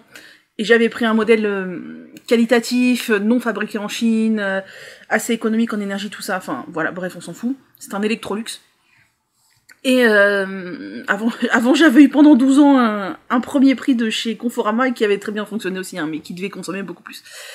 Donc, j'essore à 1300 tours. Et c'est très bien, dans des filets de lavage, bien sûr, toujours, évidemment. Et c'est très très bien, et du coup, ça sèche hyper vite. Là, j'ai essoré avec la méthode du burrito, vous savez, d'enrouler dans des serviettes et marcher dessus.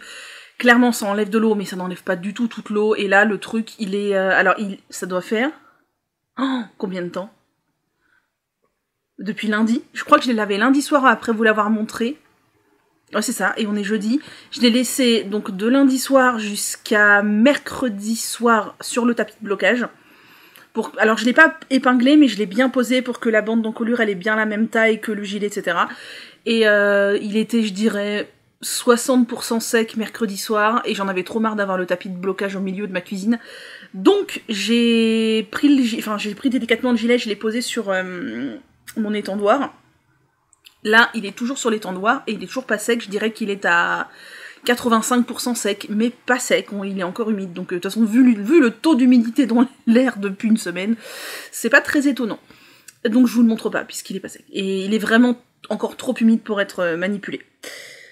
Quoi d'autre? Ah oui, la question que j'ai aussi, c'est est-ce que je lave des tricots à la machine? Oui, ça m'arrive. Clairement, je trouve que c'est beaucoup mieux lavé quand c'est lavé en machine que quand c'est lavé à la main. Typiquement, mon pull en Charisma, là, qui traîne, lui, il passe en machine, hein, sans la moindre hésitation, dans des filets de lavage, toujours, évidemment. Comment je fais? Je lave en programme laine. Mon programme laine, je crois qu'il me propose 40, 30 et 20 degrés. De souvenir, je préfère laver à 30 qu'à 20, parce que je trouve qu'à 30, ça lave mieux. Mais quand j'ai des doutes, je lave à 20 pour pas prendre de risques. Et moi, ce que je fais, comme beaucoup de machines à laver, le programme laine propose seulement un essorage à 700 ou 800 tours. Et moi, ça me convient pas, c'est pas assez pour que ça essore bien. Ce que je fais, c'est que je fais le programme laine, donc généralement à 20 ou 30 degrés. Je mets l'essorage à 0, aucun essorage. Et une fois que c'est fini, je fais le programme d'essorage tout seul à 1300 tours. Et là, c'est cool. Voilà. Ce que je voulais vous montrer, c'est que en même temps que... Enfin, juste après le gilet, j'ai lavé le châle solaire dont je vous ai parlé, je crois. Est-ce que je vous l'avais remontré? Je ne sais même plus. Je sais même plus si je vous en ai parlé lundi. Le châle solaire... Ah si, je vous en ai parlé, parce que je vous dis que ça m'avait saoulé de manquer de laine, tout ça, tata. Bref, je l'ai fini. La bande de point mousse en haut, c'était pas l'idée du siècle, c'est pas ouf. C'est pas oufissime, mais ça fait l'affaire, quoi. La couleur, elle est incroyable. Sabine de Ars Natura est extrêmement douée. La couleur, elle est juste waouh. Je l'ai bloqué. J'ai eu un peu de mal parce que la forme, elle est un peu chelou vu qu'on a des rangs raccourcis de part et d'autre. Il est pas réellement triangulaire. Du coup, j'ai essayé de faire ce que je pouvais.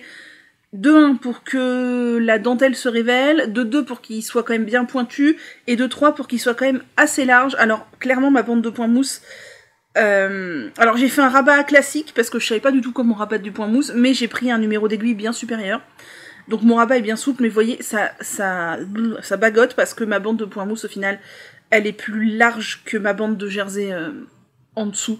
Est-ce que c'est grave? Non, parce que quand ce sera porté, on verra rien. En plus, ça, ce sera près du cou. Donc voilà, il a une taille correcte pour un châle à 1 écheveau et il est assez profond, mais il est quand même assez large, donc j'avais un peu peur, mais ça va. Après, c'est un châle sur base jersey. Je vous ai dit que c'était pas mes préférés, les châles sur base jersey. Je préfère les châles sur base point mousse. Mais il est beau, il est beau. Alors, il est beau parce que j'adore la couleur. Le modèle, il est bien aussi, mais c'est pas mon modèle favori de tous les temps, mais il est bien aussi. J'ai pas 40 châles à 1 écheveau. D'ailleurs, ai-je d'autres châles à 1 écheveau que celui-ci? Je ne crois pas. Non, j'ai tous les châles à 1 écheveau que j'ai tricotés, je les ai offerts. Donc c'est mon unique châle à 1 écheveau pour l'instant, puisque je vais me refaire ceux de Nadia, etc. Mais ceux que j'ai fait, je vais les offrir. Alors oui, on voit un peu la différence, c'est où c'est là, avec les chevaux de... Oh là là, mais pourquoi j'ai Stéphanie et Nathalie dans la tête? C'est Vanessa, n'importe quoi, de Vanessa en mérinolin. Oui, il est plus nuancé et plus vif. Mais est-ce que ça choque? Absolument pas, absolument pas. En plus, ça c'est vraiment le bord du bord, donc voilà. En tout cas, clairement, j'ai manqué de laine. Si vous le faites, vu que, voilà, j'allais dire Laetitia, alors que c'est Noémie, punaise, j'ai vraiment un problème ce soir. À modifier le patron, vous pourrez adapter à votre quantité de laine, mais c'est pas vraiment un châle à 1 écheveau, quoi. Voilà. Lui, il est fini, il lui manque plus que sa séance photo, et l'autre truc que je voulais vous montrer, c'est ça.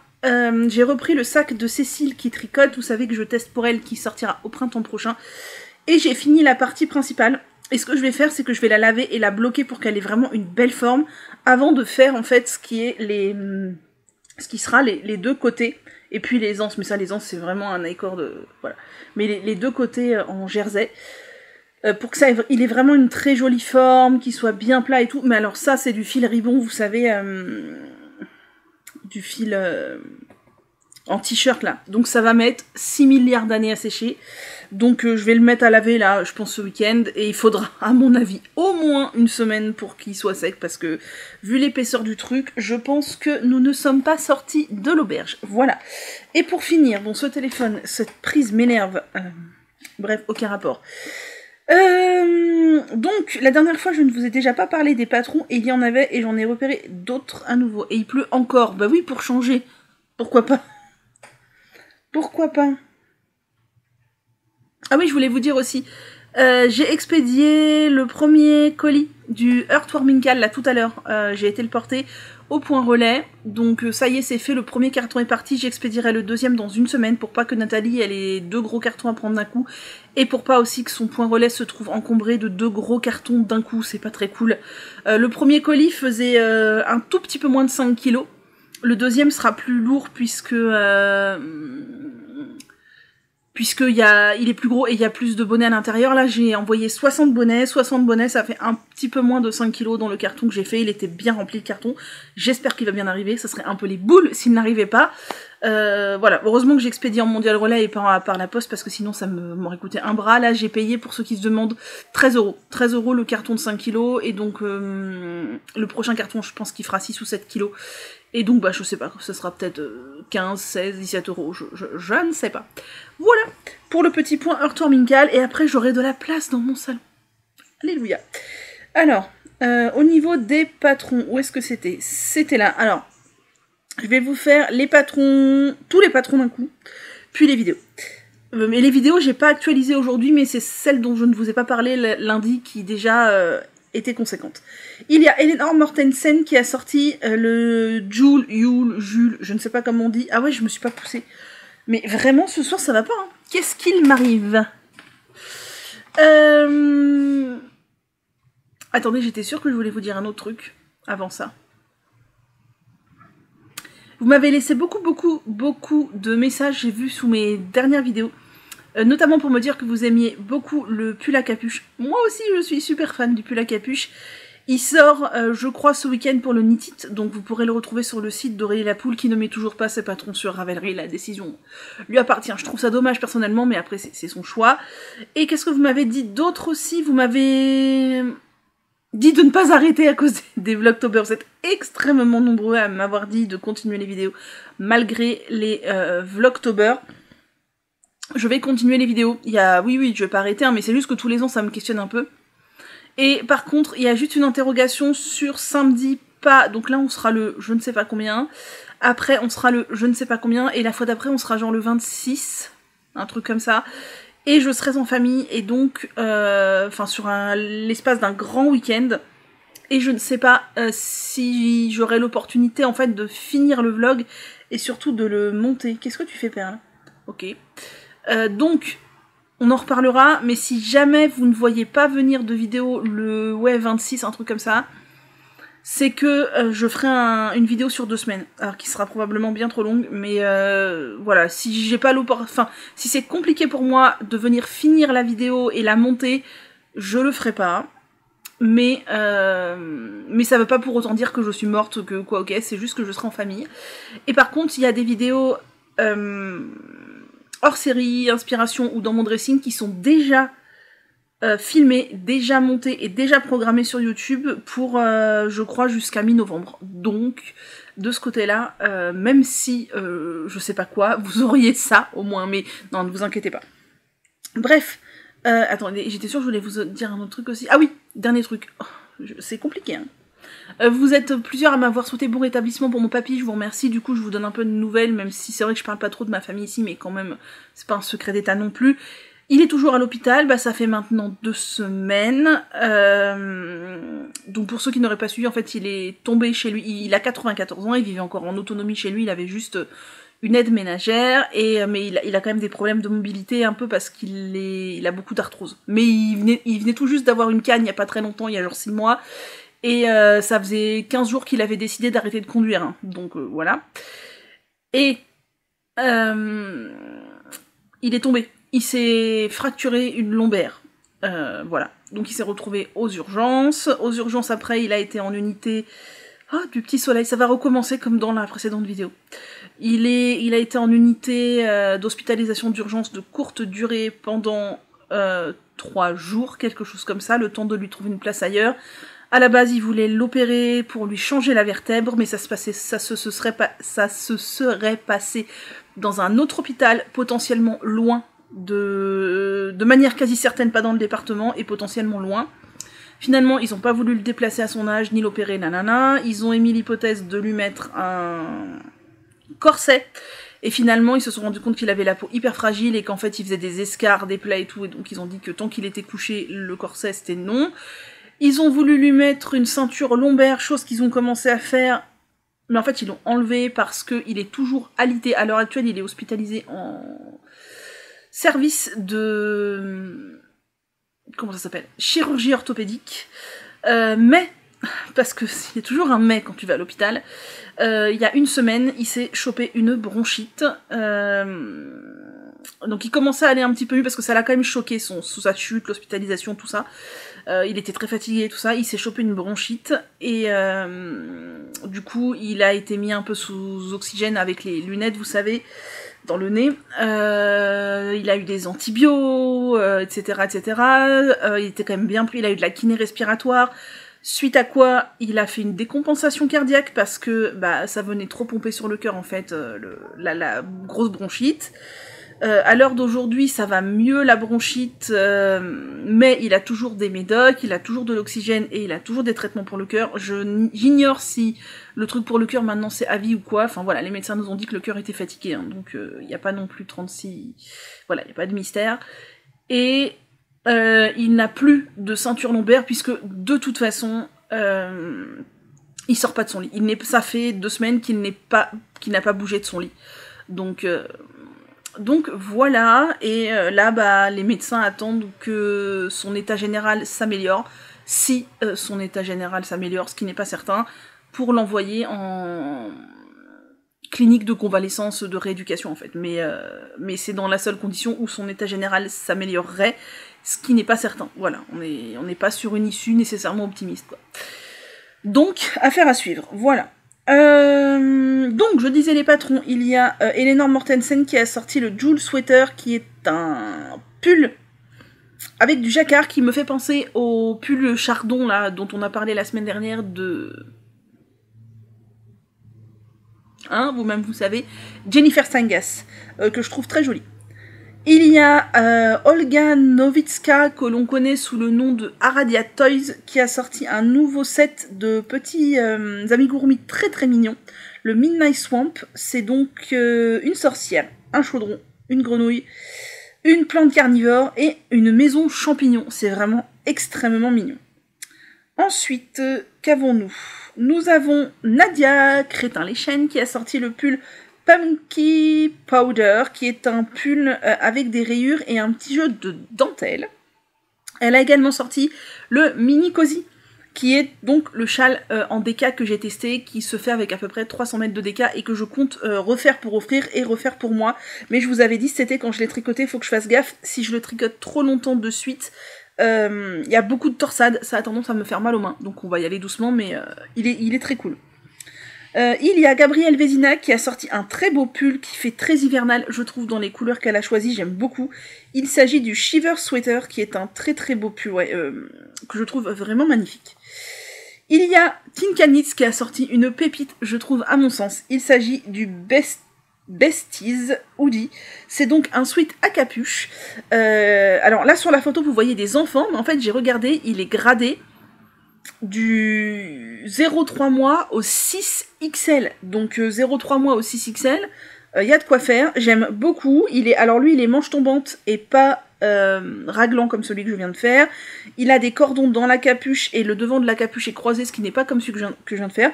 Mais j'aimerais trop le tricoter en fait. Je l'ai mis direct dans ma wishlist aussi parce que j'aimerais trop le tricoter. Alors en color block, je le trouve hyper fun. Il est fait en worsted, j'ai regardé. Moi, je le verrais bien soit en color block comme ça, avec plein de couleurs pastel. Oh là là, la saturation. Bonjour! Ouais, je le verrais bien avec plein de couleurs en color block, mais version pastel. Ou alors en plein de nuances d'une même couleur. Plein de nuances de violet, ou plein de nuances de bleu, ou plein de nuances de rose. Je trouverais ça canon. Après, il faut voir avec quelle laine faire ça. Alors, j'ai envie de vous dire encore la hande. Mais si on veut ne pas tricoter avec la hande, et avec un fil moins poilu et plus rond, bah je vois pas trop, parce que la Lima c'est de la déca, et je sais pas si avec la Lima on peut obtenir l'échantillon, je crois que c'était 17 mailles, 18 mailles, j'ai de souvenirs dans le patron. Après, au-dessus de la Lima c'est la Népal, mais la Népal elle est vraiment lourde, j'aurais très peur que ça fasse un truc hyper lourd avec la capuche derrière et tout. Donc si vous avez des idées, j'ai vu, il y avait pas encore de projet testeur, ou pas tout court, je sais pas, de projet testeur sur Ravelry. Et du coup, Ravelry ne me suggérait aucun fil, et les fils utilisés par Tinka Knits ne me parlent pas, je les connais pas. Si vous avez des idées, eh ben dites-moi, pourquoi pas. Il y a Emily Louise, donc Atelier Emily, qui a sorti la capuche Billy, que je trouve très sympa. Alors je suis pas hyper fan des capuches qui sont très célèbres à l'heure actuelle, la capuche Oli, la capuche Bombec, parce que je trouve que ça fait très très vite cagoule, et c'est un look que je n'aime pas du tout. Mais celle-ci, je la trouve sympa dans le sens où elle a aussi un plastron qui descend devant, et franchement, ça peut être super sympa pour faire du vélo ou quoi quand il fait vraiment froid. Après, j'entends plein de gens dire je mets ma capuche quand je fais du vélo ou quoi, mais vous mettez pas de casque les gens. Moi je mets tout le temps un casque, hein. Que je fasse du vélo ou de la trottinette, j'ai les deux, je mets mon casque tout le temps. J'ai très très peur de tomber et de me faire mal, mais du coup moi mon bonnet clairement ne passe pas sous mon casque, hein. Ou alors il faut que je prenne un casque beaucoup plus grand. Donc voilà, mais en tout cas elle est très sympa, et elle doit être vraiment très agréable à porter en cas de grand froid pour le coup, pour moi. Et il y a aussi le cardigan Majorel, donc que j'ai testé pour Atelier Emily, qui est sorti. Voilà, j'en ai assez parlé, je vais pas en reparler. Et pour finir, il y a même les Anges Tricote qui a sorti le châle Osono, qui est un très beau châle, avec de la dentelle, du point mousse, des rayures. Enfin, Laetitia, elle est à fond dans les châles en ce moment, elle sort que des pépites, c'est magnifique. Je pense que d'autres patrons vont sortir pour le Knit It, mais pour le coup, ça sera probablement dans la vidéo de la semaine prochaine. Et pour les vidéos, alors... Déjà, en début de semaine, j'avais regardé quoi? Alors, je suis un peu dans les Vlogtober. Je regarde Lysandre, c'est très très très très sympa. J'aime vraiment vraiment beaucoup. Je regarde... Alors, j'ai regardé, je vais faire dans l'ordre parce que sinon au montage, je vais me galérer de fou. J'ai regardé pour la première fois un podcast de Margot Tricot. Et c'était très sympa. Vraiment, et du coup ça m'a fait rire parce que vous étiez plusieurs à m'avoir dit que la hande elle vieillissait pas bien, et Margot dans sa vidéo elle porte un pull qu'elle a fait en hand, et c'est un pull avec du jacquard. J'aurais pas osé, je crois, utiliser la hand dans du jacquard, mais ça rend trop bien. Et elle dit qu'elle l'a depuis genre 3 ans et que la hand vieillit super bien. Donc ça m'a donné espoir pour mon sweat. C'était très sympa. Je regarde bien sûr toujours les Vlogtober de Julie Lolipelote, et ça c'est vraiment très très très sympa. Je regarde évidemment les Vlogtober d'Éléonore, fille de nuage, qui me fait beaucoup rire. Je vous ai dit, Éléonore, c'est comme Lysandre, les deux. C'est mon shoot de good vibes au quotidien. J'ai besoin d'énergie, j'ai besoin de good vibes, j'ai besoin de punch. Je regarde Lysandre et Éléonore, c'est bon. J'ai des good vibes, j'ai du punch, j'ai de l'énergie. C'est ma dose, quoi. C'est mon shoot. Voilà.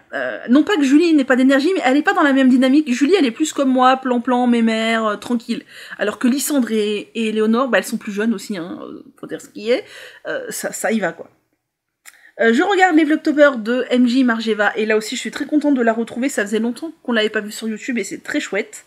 Je regarde les Vlogtober de Lori Matsusagi, et c'est pareil, Lori, j'aime énormément sa bonne vibes et tout, c'est très très sympa. J'ai regardé le bilan créatif d'Eve, et là aussi c'était très très chouette. Eve, elle m'impressionne de par la quantité de tricot qu'elle arrive à... Plutôt, pas la quantité de tricot, parce que c'est pas une course à la quantité, mais... la quantité d'espace créatif qu'elle arrive à se libérer comparativement à la charge de travail et d'occupation qu'elle a dans sa vie. Je trouve ça hallucinant. Alors, je sais qu'elle dort moins que moi aussi, soit, mais c'est vraiment incroyable. J'ai regardé l'épisode 29 de Sophie au fil de la ruche et c'était vraiment très sympa. J'ai passé un très bon moment. Pareil, Sophie, elle tricote des pépites, elle tricote des laines sublimes et je passe toujours un très très bon moment. J'ai regardé l'épisode 136 de Lauriane, l'eau demoiselle, et là aussi c'était très bien. Bah, Lauriane, elle tricote toujours des très belles laines, dans des très beaux projets, donc c'est toujours très agréable à tricoter. Non. Oui, sans doute, mais à regarder pour nous. J'ai regardé l'épisode 32 de Olivier O'Kill, mais qu'est-ce que c'est que cette pub? On s'en fiche.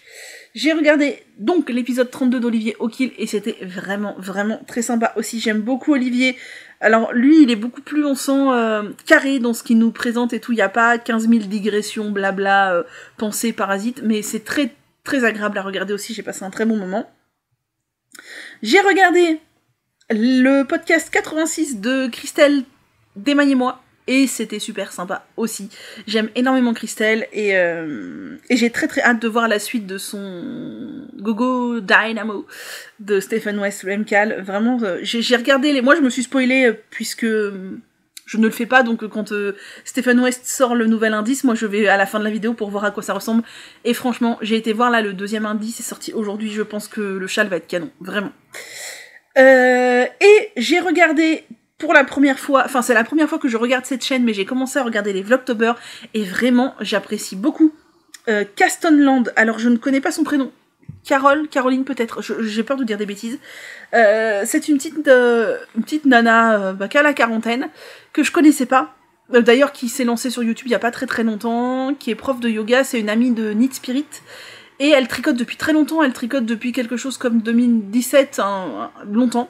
Et donc elle a beaucoup de bouteilles en tricot, elle tricote plein de trucs différents et tout. Et j'aime beaucoup sa personnalité, j'aime beaucoup sa manière de voir le tricot. Enfin, j'ai pas regardé encore 3000 vidéos, mais ce que j'ai pu en voir, c'est que vraiment j'aime beaucoup. Elle nous parle aussi de la vraie vie, elle nous montre les chaussettes qu'elle porte. Enfin, voilà, c'est de la vraie vie, c'est du... Elle fait l'instant chaussettes sales, comme elle l'appelle, pour nous présenter ses chaussettes. Je trouve ça hyper fun, sans complexe et sans... Voilà, c'est vraiment du nature, quoi. Et moi, j'adore, il y a le chat qui se pointe, enfin, c'est...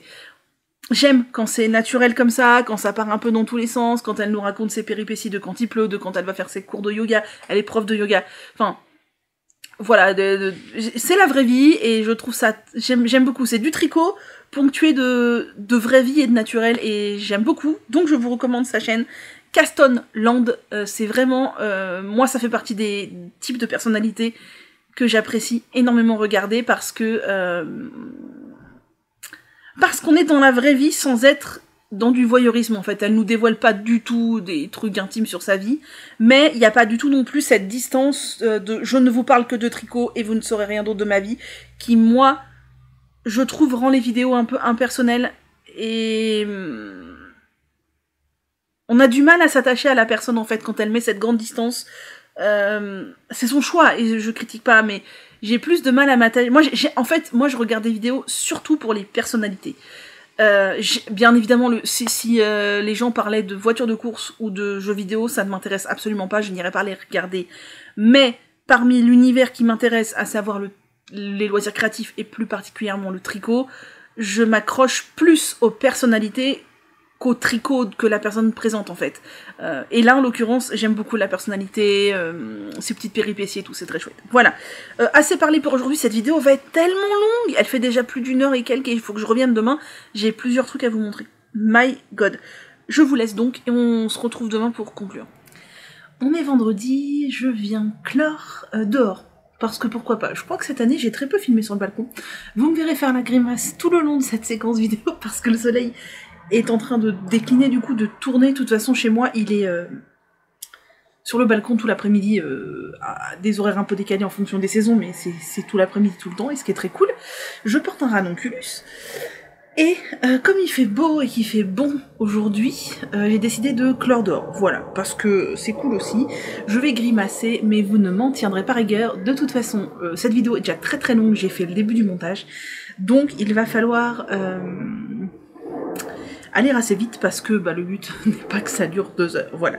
Donc je voudrais vous parler de 4 projets sur lesquels j'ai tricoté cette semaine ou que j'ai castonné en fin de semaine.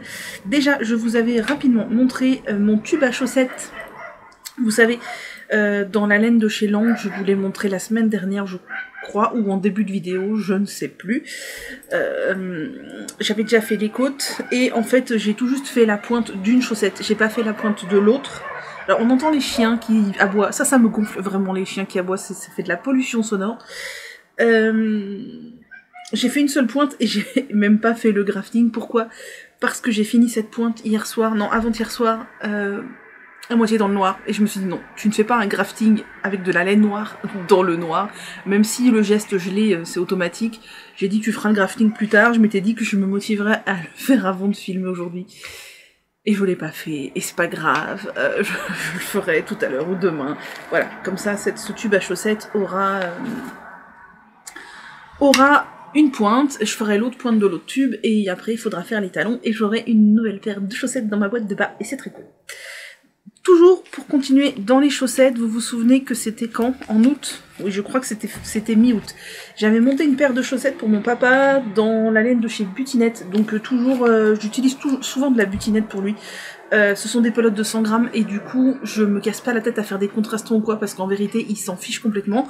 Lui, il aime bien les chaussettes toutes unies. Alors c'est toujours de la laine que je prends bariolée, mais je ne mets pas de contrastant et dans une pelote de 100 grammes je peux lui faire une paire et j'ai un reste. Le reste c'est pas grave, je le mets de côté et un jour je ferai quelque chose avec les restes. Mais du coup voilà, j'aime bien ce coloris là, c'est la Walbut Posina mais je suis pas sûre que vous pourriez la retrouver. Que vous pouvez la retrouver chez Butinette, ils changent très très souvent les collections, vous savez ils vendent les laines par lot de 3 ou 4. Là j'avais acheté 3 pelotes, je crois qu'il y a une bleue, une verte et une rouge ou une marron peut-être. Donc j'ai de quoi lui faire 3 paires de chaussettes, voilà. Donc j'avais fait la première et puis j'avais mis de côté le projet puisque j'ai fait 1001 tests et là donc j'ai décidé cette semaine, je crois que c'est cette semaine que je l'ai montée. Oui je crois. Oui ça doit être lundi, j'ai dû la monter lundi et je vous en ai pas parlé. Où je vous en ai parlé, je ne sais plus, de monter la deuxième chaussette. Donc ces chaussettes, recette toute simple pour lui, maintenant je connais sa recette par cœur, je la note sur ma fiche Ravelry si vous voulez savoir, mais c'est propre au pied de mon père, donc ça n'a peut-être pas de grand intérêt. Turkish Caxton, pointe, je fais 68 mailles pour lui, je tricote en 2,5 ces chaussettes, parce que flemme de tricoter en 2,25, on va pas se mentir. Moi mes chaussettes, j'ai tendance à les faire en 2,25, mais lui je l'ai fait en 2,5, 68 mailles, je lui renforce un peu avec des mailles glissées sous le pied là avant le talon parce que c'est là qu'il use, je fais un talon à rang raccourci, mais que je viens renforcer avec un rang sur 2 des mailles glissées comme je vous l'ai déjà expliqué, mais pour ça, attendez, j'ai le dos coincé, mais pour ça j'augmente le nombre de mailles juste avant de faire le talon, mais tout est sur la fiche Ravelry parce que les mailles glissées ça vient rétrécir l'amplitude du tricot, et ensuite je fais une tige toute classique, là je suis dans la tige, j'aurai des côtes, et il y aura enfin une paire de chaussettes pour lui de terminer, voilà. Je m'étais dit oui, vu que généralement je lui offre 3 ou 4 paires de chaussettes par an, il les porte beaucoup donc il les use, etc. Mais tu dis oui, je les ferai tout au long de l'année, c'est la première paire. Hein. Mais je prends beaucoup de plaisir à les faire, c'est vraiment très simple, c'est un projet nomade, c'est un projet facile. Genre j'ai 5 minutes avant de partir ou quoi, paf, je prends ça en fait. Je me suis rendu compte que spontanément c'est ça que je prenais, et donc faudrait que j'ai peut-être toujours une paire de chaussettes pour lui sur mes aiguilles. Comme de toute façon je fais toujours la même recette, je sais toujours où j'en suis en vérité, peu importe la couleur de la laine quoi. Ensuite, je vous avais parlé que Marianne m'avait offert son patron de châle à un écheveau, donc Marianne Munier, Marguenet, sur les réseaux, qui va sortir en novembre, pour savoir, enfin elle m'a demandé si j'avais envie de le tricoter, donc pas en tant que testeuse, parce qu'il a déjà été testé, voilà, Marianne c'est une designeuse très talentueuse, j'ai aucune inquiétude sur l'écriture du patron, mais juste pour voilà, lui donner un peu de visibilité, et je suis super contente, je sais plus ce que je vous ai dit lundi, ça paraissait peut-être un peu froid. En fait, je suis super contente de faire ça parce que je trouve que Marianne fait partie des designers francophones, parce que je tricote beaucoup de designers francophones, alors de patrons de designers francophones, qui sont pas du tout reconnus, alors connus et reconnus à leur juste valeur, alors qu'elles font un superbe boulot. Je pense à Mélina Ami, je pense à Christelle Nioul, je pense à Laetitia Même les Anges Tricotent, qui font des super patrons et qui au final, à mon avis, sont pas connus à leur juste valeur. Typiquement, je suis pas de la team petite knit addict quoi. Je trouve que petite knit c'est bien, mais c'est surcoté. Clairement, ces patrons, c'est clairement pas les plus ouf que j'ai pu tricoter. J'en ai pas fait beaucoup, mais c'est pas les plus ouf que j'ai pu tricoter en termes de rédaction, en termes de précision, en termes de lucidité, en termes d'inclusion, en termes d'adaptation morphologique. Enfin voilà, clairement il y a des gens qui font un boulot 1000 fois plus précis, 1000 fois plus recherché qu'elle, et qui sont beaucoup moins connus, et je trouve ça dommage. Donc voilà, moi je trouve que Petite Knit c'est surcoté. Oui, elle fait des tas de basiques, c'est ça son point fort. Oui, elle tricote des choses très neutres, c'est ça son point fort, on est d'accord.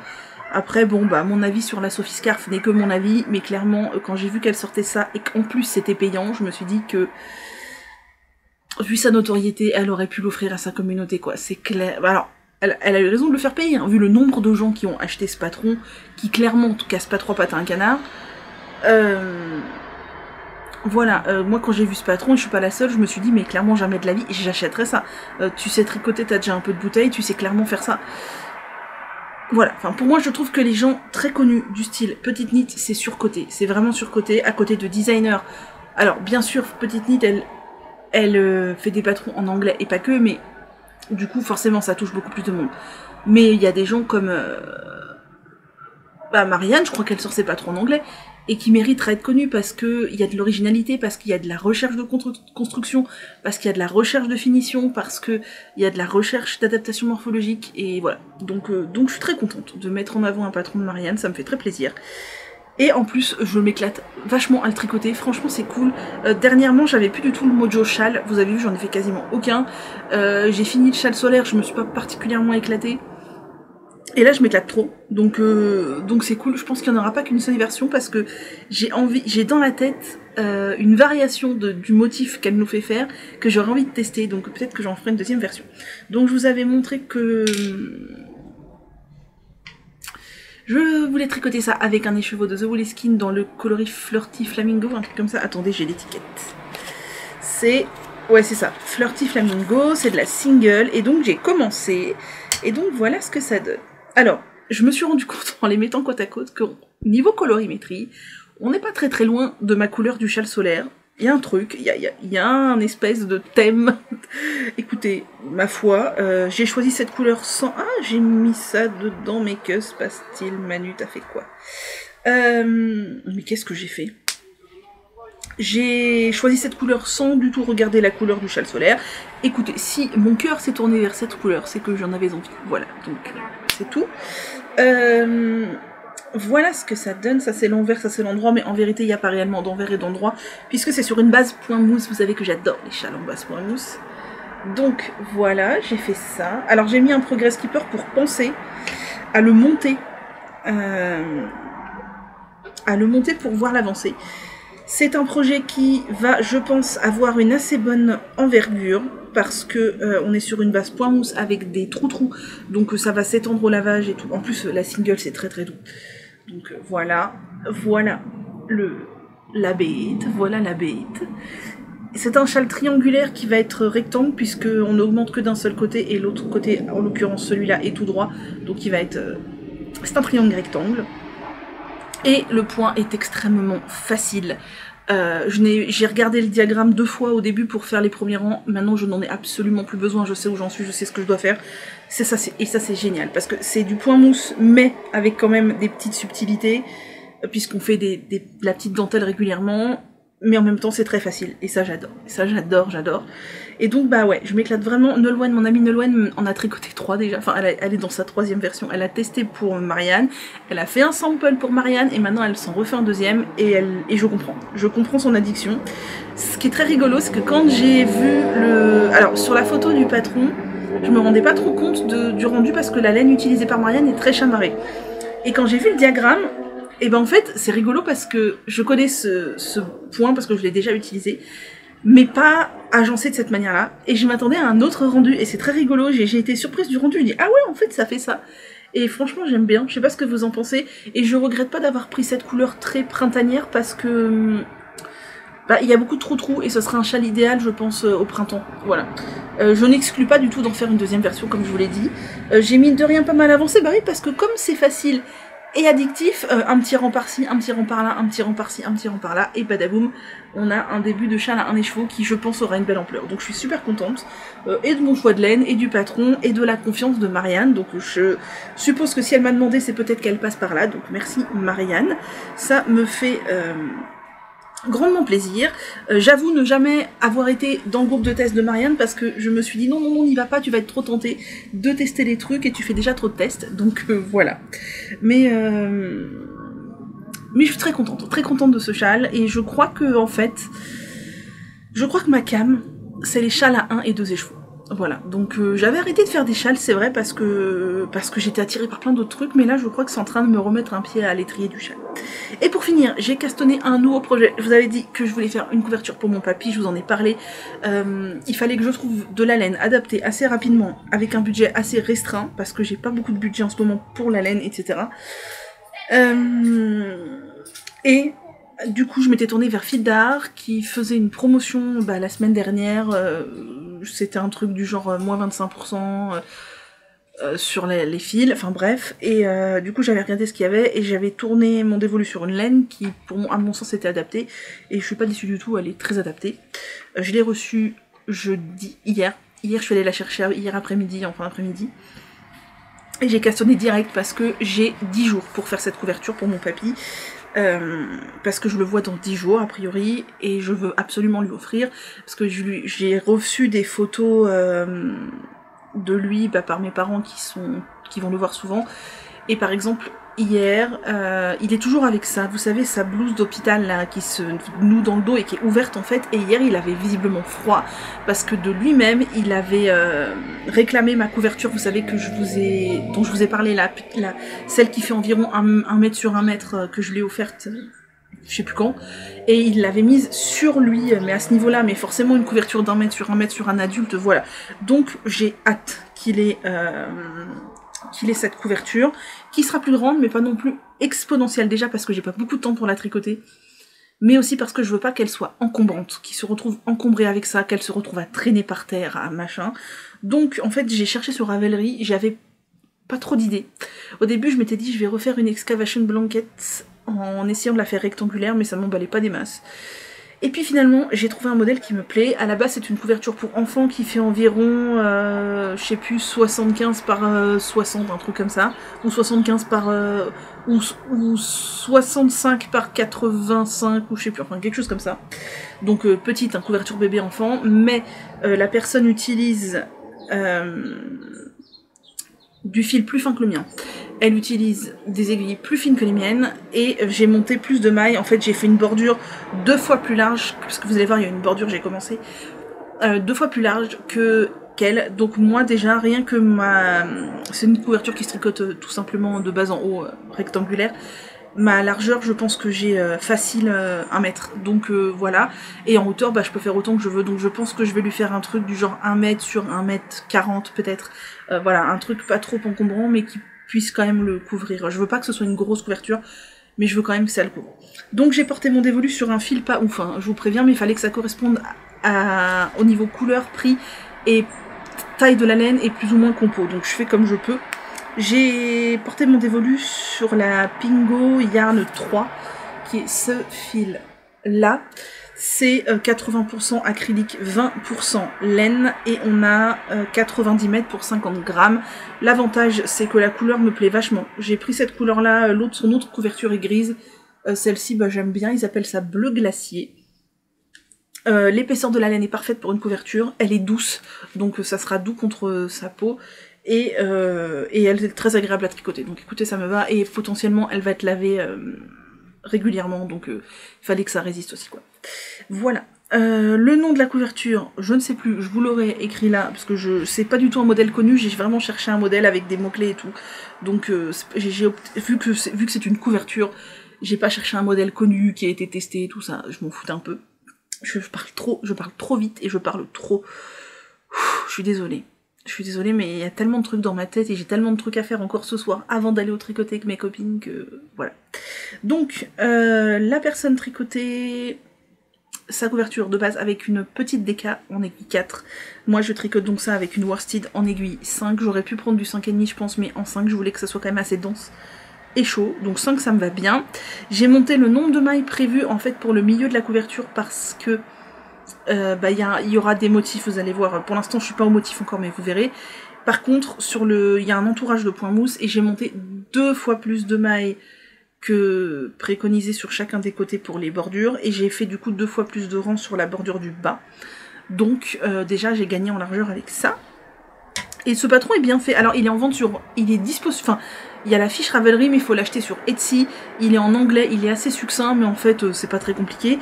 Et il est quand même bien pensé. Donc, moi, ça me va, puisque vous voyez, on a une bordure en point mousse comme ça. Donc, moi, là, j'ai fait double de largeur. Comme ça, il aura une bordure bien moelleuse en point mousse. Et pareil pour le bas et le haut, il aura une bordure bien moelleuse en point mousse. Puis, vous voyez, au niveau taille, franchement, je suis déjà vachement bien. Enfin, la taille me va bien. Peut-être, ça va sûrement se détendre un petit peu au lavage. Donc, au niveau largeur, on est bien. Ma seule inquiétude, c'est niveau du nombre de pelotes. J'ai pris un nombre de pelotes un peu au pif. J'ai pris 12 pelotes. Et là, j'en ai déjà tricoté quasiment 2. Il me reste quasiment rien sur la deuxième. Donc... je peux faire encore 6 fois cette hauteur, quoi. Est-ce que ce sera suffisant? J'aimerais bien que oui. Donc on fait du point mousse, et ensuite elle vient nous faire des augmentations dans la partie en jersey, parce que la partie en jersey, fatalement, est moins large que la partie en point mousse. Je trouve ça très intelligent. Là j'ai fait un peu de jersey, et je vais démarrer un motif, là. Enfin, j'ai démarrer un motif, mais vous ne voyez rien, vous verrez, c'est surprise pour la semaine. Bon, je ne sais plus ce que je vous disais sur cette couverture, je me rends compte que le soleil qui tape sur mon œil gauche a tendance à me faire mal à la tête, donc on va pas durer 1000 ans. Je ne sais plus ce que je vous disais sur cette couverture, mais, ah voilà, vous voyez, c'est ma priorité des prochains jours, c'est clairement ma priorité. Alors c'est clairement pas tricotable en toutes circonstances, parce que c'est une couverture, mais voilà, c'est ma priorité. Les ados dehors, on aime. Je vis au-dessus d'une allée piétonne en fait. Donc il y a un collège pas très loin, et puis même de base il y a beaucoup de gens qui circulent à pied. Bref, donc voilà, ma priorité c'est ça. Je vous disais, là j'ai déjà 2 pelotes. J'espère que je ne vais pas perdre des mailles à outrance. Ai-je perdu des mailles? Attention. Oh, 2. Attendez, je remets ça. Paf. Donc voilà, c'est ma priorité. Vous verrez quel motif, tout ça, ça prend par la suite. Et on finit cette vidéo bien trop longue. Si vous êtes arrivé jusqu'ici, vous êtes très très fort. Très très très fort. Je vous laisse avec donc les vidéos et patrons. Et des patrons, il y en a encore pas mal. Hein. Je sais pas si c'est le Knit ou si c'est parce qu'on est mi-octobre que tout le monde sort des patrons, mais c'est un truc de fou. Il y a...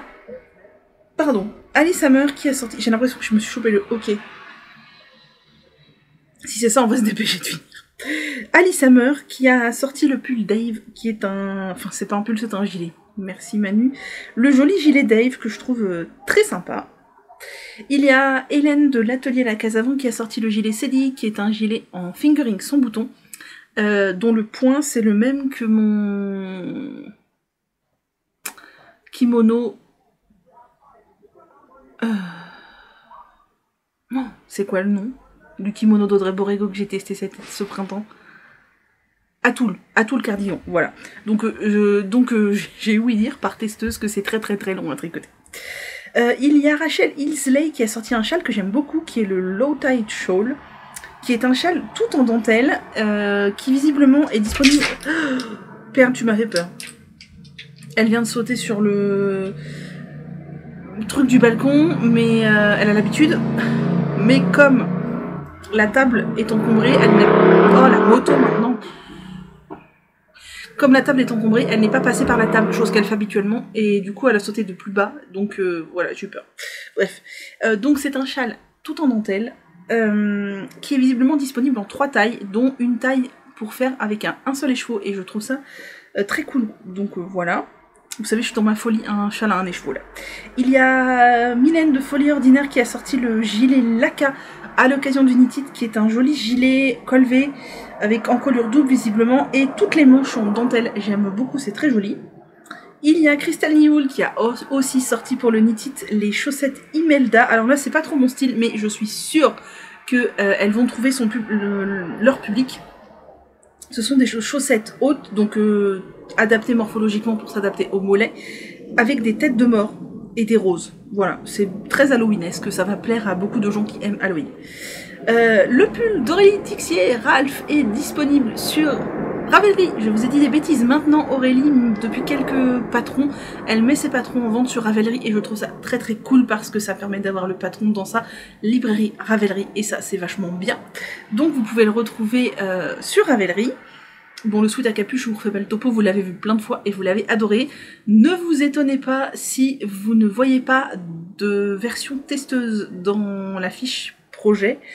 Alors moi j'ai rattaché mon projet à la fiche quand j'ai vu que le patron était sorti, je l'ai fait tout à l'heure. Il y aura sûrement d'autres testeuses qui vont le faire, mais en fait c'est parce qu'on n'a pas eu de code de test. Donc en fait il n'y a aucun projet Ravelry qui est relié à ce patron là. Mais il a bien été testé par pas mal de monde, avec de très jolies versions. C'est dommage d'ailleurs que vous n'ayez pas les versions testeuses. Enfin, bref, c'est pas grave. C'est comme ça. Il y a Wool & Pine qui a sorti une pépite, comme d'habitude, avec des photos sublimes d'une nana qui a des cheveux sublimes. Alors, cette bordure de balcon, ça fait une ombre pourrie, mais c'est pas grave. Il s'agit du Three Seasons Pullover. Franchement, c'est un gros pull. Je crois que c'est de la Worsted aussi. Avec des torsades, de la texture, un grand col V. J'adore. Oh, c'est magnifique. J'aime tout dans ce que je vois là. La fille qui porte le pull, qui a des cheveux sublimes. La luminosité version contre-jour. Sur les cheveux Golden Hour, peut-être que la température de la photo a été retouchée pour que ce soit vraiment une ambiance chaude. Plus le pull qui est sublime, j'aime tout, c'est trop beau. Il y a Xenia Naden qui a sorti le Gooseberry Shawl, qui est un petit châle qui est aussi modulable pour en faire un châle à un écheveau. D'après ce que j'ai compris, en fait, elle le propose en 3 tailles, mais c'est 3 tailles pour que ça rentre dans un écheveau, et je trouve ça très cool. Il a l'air d'être assez long, c'est presque une écharpe, mais je le trouve très mignon, vraiment. Donc voilà, passion châle à un écheveau, vous avez compris, je crois que je suis en train de tomber dans une addiction. Il y a Lucienne Tricotte qui a sorti les chaussettes Loftan, qui sont des chaussettes en texture, et moi ce que je trouve très intéressant dans ces chaussettes, c'est le talon, qui est, je ne sais pas comment, mais on dirait un talon en rang raccourci à gousset, quelque chose comme ça, qui m'intrigue beaucoup, donc j'aimerais les tricoter pour voir la technique du talon. Il y a Renard d'Endormi qui a sorti le pull Cozy Autumn Sweater, qui est un pull en yoke avec du jacquard très automnesque, qui est très sympa. Et pour les patrons, c'est tout, ma foi. Avant de finir aveugle, on va terminer par l'unique vidéo dont je ne vous ai pas parlé encore. J'ai continué à regarder les Vlogtober, évidemment. Évidemment. Et j'ai regardé le journal créatif numéro 44 de Pauline Bulbe Bizarre. Et j'aime beaucoup les vlogs de Pauline. Je trouve ça très très chouette. J'aime beaucoup son côté nature aussi. J'aime beaucoup ce qu'elle nous raconte. J'aime beaucoup ce qu'elle nous montre. J'aime beaucoup ce qu'elle tricote, les couleurs peps qu'elle tricote, les projets qu'elle fait. C'est très très chouette. Donc j'ai passé un très bon moment. Voilà, maintenant que je suis aveugle, je vais clore cette vidéo qui va durer 1000 ans. Si vous êtes arrivé jusqu'ici, je ne le fais jamais, mais là pour le coup, on va y aller. Laissez-moi un emoji chaussettes dans les commentaires. Je verrai qui est arrivé jusqu'ici. Vous êtes bien courageux. Sur ce, eh bien, prenez grand soin de vous, passez un bon week-end d'Onitid si vous y allez, faites-vous plaisir, tricotez bien, prenez grand soin de tous vos êtres chers, qu'ils soient à quatre pattes ou bipèdes, et on se retrouve la semaine prochaine.